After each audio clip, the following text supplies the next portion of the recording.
दुर्गामल नाम के छोटे से गांव में रात कभी सुरक्षित नहीं थी, क्योंकि हर रात एक खूंखार शैतान अंधेरे से निकलता था और गांव का एक इंसान गायब हो जाता था। लखन जो खेत से काम करके लौट रहा था, हवा में अजीब सी गंध थी। कुत्ते अचानक चुप हो जाते हैं।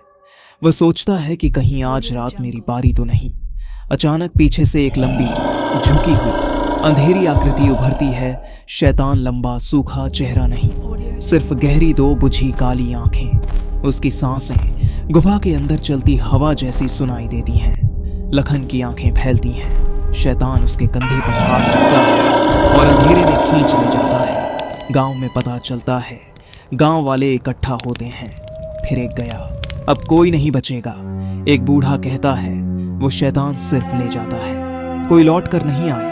वो उन्हें अपनी गुफा में बंद कर देता है। रघु बहादुर गांव वाला दृढ़ आवाज में, तो मैं जाऊंगा उस गुफा का रास्ता ढूंढने। हर रात किसी को ले जाए, ये अब नहीं चलेगा। रघु हाथ में मशाल लिए जंगल में जाता है। झाड़ियां अपने आप हिलती हैं, पेड़ों पर अजीब उभरी हुई लकीरें जैसे पंजों से बनी हो।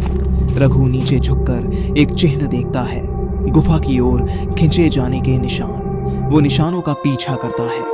आगे जाकर एक विशाल पत्थरों के बीच काली चौड़ी दरार वाली गुफा दिखती है। अंदर से धीमी डरावनी आवाजें आ रही थीं। गुफा के अंदर अंधेरा, नमी, दीवारों पर अजीब आकृतियां। रघु मशाल उठाकर अंदर बढ़ता है। अचानक एक कोना हल्का चमकता है। वहां गांव वाले कैद थे, पत्थरों के घेरे में पर जीवित।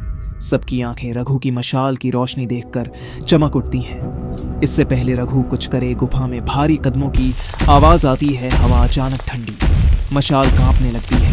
शैतान लौट आया है। गुफा की दीवारों पर उसकी परछाई पहले दिखती है, फिर वो खुद प्रकट होता है। लंबी भुजाएं, झुका शरीर, बिना चेहरा, बस गहरी खाली आंखों की चमक। रघु डरता नहीं और कहता है, आज कोई नहीं जाएगा तेरे साथ। शैतान एक गहरी गूंज छोड़ता है, गुफा हिलने लगती है। रघु सबको बाहर ले जाता है। शैतान गुफा के मुंह तक पीछा करता हुआ आता है, लेकिन रोशनी पड़ते ही पीछे हटता है। शैतान की ताकत अंधेरा था, उसकी असली कमजोरी कोई नहीं जानता था, पर रोशनी उसे धीमा कर देती थी। रघु को एक योजना सूझती है। रघु कहता है गांव वालों से कि सब अपनी मसालें ऊपर उठाओ। रघु सबको संकेत देता है, सब गुफा की ओर एक साथ अपनी मसालें फेंको। गुफा के अंदर आग सी रोशनी फैल जाती है, पर बिना किसी खतरनाक तत्व के। शैतान गुफा के मुंह तक आता है, लेकिन तेज रोशनी से धीरे धीरे पीछे हटने लगता है, जैसे उसकी शक्ति चूर हो रही हो। अचानक गुफा अंदर से बंद होने लगती है। पत्थर अपने आप खिसकते हैं। शैतान अंतिम बार दिखाई देता है और अंधेरी दरार में फंसकर गायब हो जाता है। शांति, एक भारी लंबी शांति। गांव में सुबह की पहली हल्की रोशनी। सब सुरक्षित। रघु थका हुआ पर विजयी।